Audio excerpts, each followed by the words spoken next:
What's up guys, my name is Ace, and welcome back to another gun guide. This is a series where I go into great detail with all of the stats of every one of the weapons in Modern Warfare. And in today's episode, we're going to be moving on to the brand new Marksman Rifle, which is unlocked at Tier 31 of the Season 3 Battle Pass. This is the SKS. Now, kicking it off, as always, let's have a look at the damage profile. Our limb damage is going to be 48 damage up close and 45 at longer ranges. Lower torso is 52 up close, 49 at longer ranges. And then finally, for our body multipliers, our upper torso damage profile is 57-54. What this means is the SKS is almost always going to be a two-shot kill to the body. The only exceptions are going to be if you're shooting them in the limbs, or at longer ranges if you shoot 2 bullets in a row to the lower torso. In every other situation, it's going to be a two-shot kill to the body, so those 3-shot kills are going to be quite rare. As for our headshot multiplier, this is 1.92, which means we get a headshot damage profile of 100-94. So within our close range damage, this is going to be a one-shot headshot in core game modes. As for our rate of fire, keep in mind this is semi-auto, but our rate of fire cap is 328 rounds per minute, which is noticeably faster than the EBR-14, which is the most comparable gun in the game currently. And what this means is in our two-shot kill range, we've got a very competitive time to kill of just 183 milliseconds. However, if we need that third shot on target, it's now going to be a 366 millisecond time to kill, which isn't too great, so you want to make sure you're getting at least the 2-shot kill, or if you shoot him in the head, obviously our time to kill potential is 0 milliseconds. Now, moving on to ranges, this is really important here. Our maximum damage range extends out to 50 meters, and this is the damage range where we can get a one-shot headshot. Anything beyond 50 meters, you won't be getting that one-shot kill to the head. And also, this is the drop-off point where you do need to start hitting those upper torso shots because 2 lower torso shots won't be enough to get a kill. As for suppressors, the lightweight suppressor will reduce our range by 25%, so I would recommend staying away from that one. However, the monolithic suppressor, this one increases our range by about 7.5%, which is nice. When it comes to hardcore, there's no surprises here. The SKS will always be a one-shot kill in hardcore modes, even if you're shooting through most light cover, although if you are shooting through something really heavy, it may require a second shot. As for hipfire, the SKS is actually great in this department, considering the fact that it's a marksman rifle. It is actually a little bit better than all of the other marksman rifles in the game. This brings us to our idle sway, and you can definitely see there is some movement while aiming down sight with your sights, and this can absolutely impact your ability to get that really precise headshot at longer ranges, for instance. But generally speaking, it's pretty decent in this department. As for recoil, as you can see here, there is a lot of visual recoil with the SKS. Like, it looks like it's kicking quite a bit. However, when you look at the actual recoil pattern, it's got a very tight group. It doesn't kick all that much. There's a little bit of recoil after the first shot, and then basically all of the shots after that will be grouped up really nice and tight. And therefore, I would say with the SKS, you kind of have to just trust the recoil. You might lose sight of your target due to that really heavy visual recoil, but just know it's not actually kicking up that much. Now, moving on to handling, our aim down sight time is 284 milliseconds, which is very respectable for the marksman rifle category. This is noticeably better than the EBR, and it's actually faster than some of the assault rifles. Our sprint out time is actually the same as our aim down sight time at 284 milliseconds. However, our tactical sprint out time is 450 milliseconds, which is very, very slow. So you definitely don't want to get caught in a tactical sprint while using the SKS. As for our magazine capacity, this is actually not that bad at all considering the power of this gun at 20 rounds with 40 in reserve. And our standard reload add time is 1.55 seconds, which is kind of middle of the road. It's not extremely fast, but it's not slow by any means either. Now, if you did want to speed that up, you could use sleight of hand, which will cut that down to 1.25 seconds. It's not a ridiculously huge improvement, so I don't know if it's really worth it to use that, but it's good to know that that's how much it'll help you. Now, finally, for base stats, our movement speed is 93.5%, which is pretty standard for marksman rifles, and our aim down sight strafe speed is 45.5%, which again, fairly standard, not really fast by any means. So that covers it for the base stats of the SKS. Now let's move into some of the unique attachments. And first up, let's have a look at the barrel attachments. The first barrel we have access to is the FTAC Landmark barrel, and with this one we get a 20% increase to our damage range, which is a really nice boost.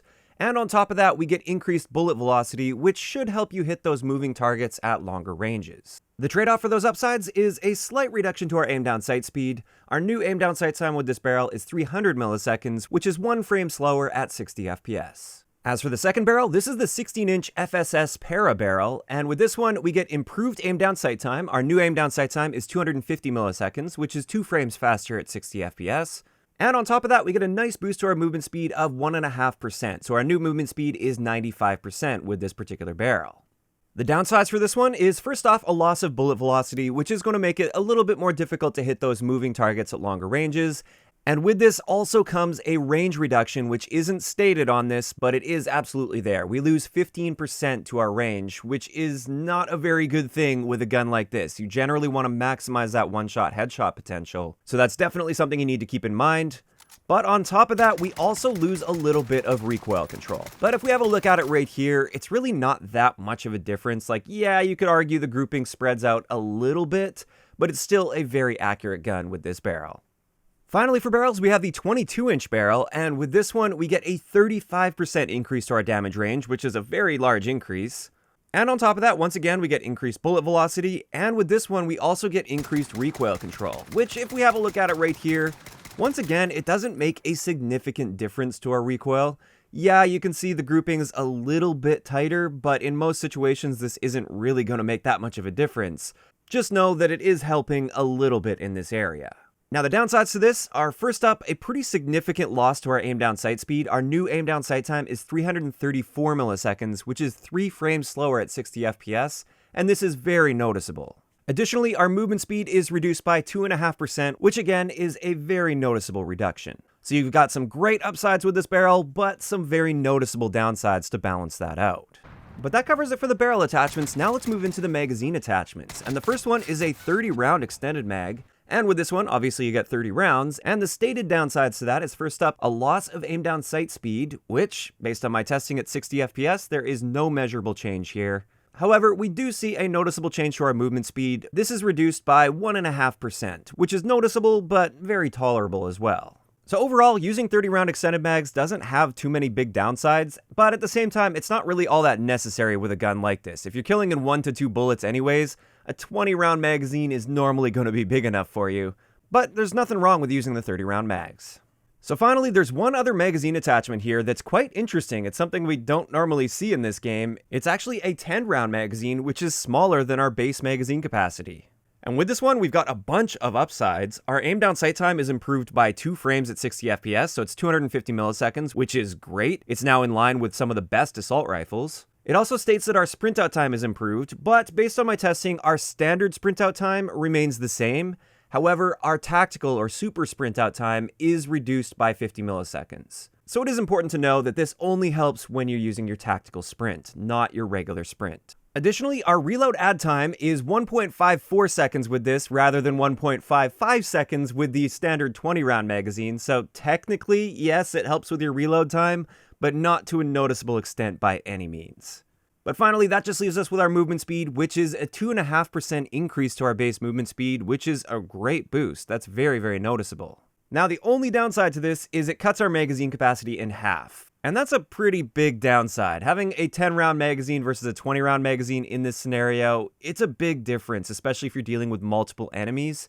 And as a result, even though we have a lot of stated upsides, a couple of these upsides are pretty much negligible anyways, and therefore I don't really see myself ever going with the 10-round mags. So that covers it for the unique attachments for the SKS. Now let's get into some excellent attachment combinations and example class setups. Just keep in mind with this, the gameplay in the background might not match perfectly with the class setups that I'm sharing with you, and this is mainly just a time thing. I wanted to get this information out for you guys while it's still relevant, as early on as reasonably possible. The class setups I'm sharing are the ideals that I would aim for, not necessarily what you're going to see in the background gameplay.